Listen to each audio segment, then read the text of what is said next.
Drive and Berry Street. Well, the original location for the church was at the end of Berry and Adams Street.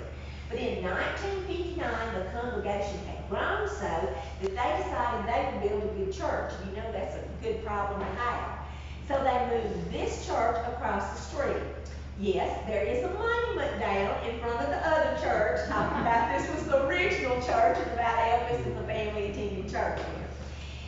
Then after they moved it across the street, and she may have told you in the church, in the house, actually, Elvis and the family, when they left from this house after they moved, they lived about 9 different places. And one of the places that they did live was where they moved this church across the street. And that house burnt down. But after they moved this church across the street, a gentleman purchased it. He turned it into a 2-bedroom, 4-room home, and they lived in it for 43 years. Well, of course, over time, people had forgotten that the house was a church and that the Presleys attended church in the church house. But in 2007, the Elvis Presley Memorial Foundation was able to acquire it back from the original gentleman that purchased it, and then they moved it here. Well, you know a little work had to be done to recreate the 1940s church. The wall, the floor, and the exterior has been restored, but the floor on your right-hand side is original to the church. The windows and the doors, they were purchased, of course, to reflect the times of the 30s and the 40s. The pews or the benches that you're sitting on and the altar rail, they too were reconstructed during the restoration process. A gentleman from Louisiana built those. But the pulpit or the podium is original to the church, and it stood next door in the chapel until they got the church restored. It was donated back in 1979.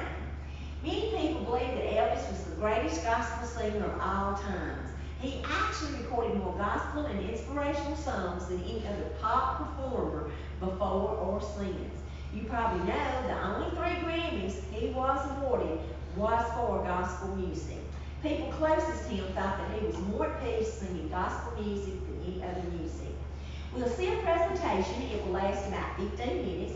You know, back in the 40s, they could have lasted anywhere from 2 to 3 hours, but we cut it down for 15 minutes for you. There'll be a young Elvis actor singing in church, as Elvis did at this church, and then at the end is the home movers moving the church house from its previous location to here and the reconstruction process going on. If you don't mind, we ask that you silence your cell phones. No pictures or videoing during the presentation, and that's just, of course, due to copyright laws. Apologize for that, but if you don't mind, then afterwards take as many pictures as you like. I'll be happy to take them for you, either out front, here in the church, by the podium, wherever you know Elvis stood by it, so we've got to get a picture by the podium. We'll exit out this side door, and if you haven't had a chance to visit our chapel yet, please do and listen to some of the beautiful gospel music that he recorded. Again, thank you so much for coming. We appreciate it. Is anyone trying to figure out what the presentation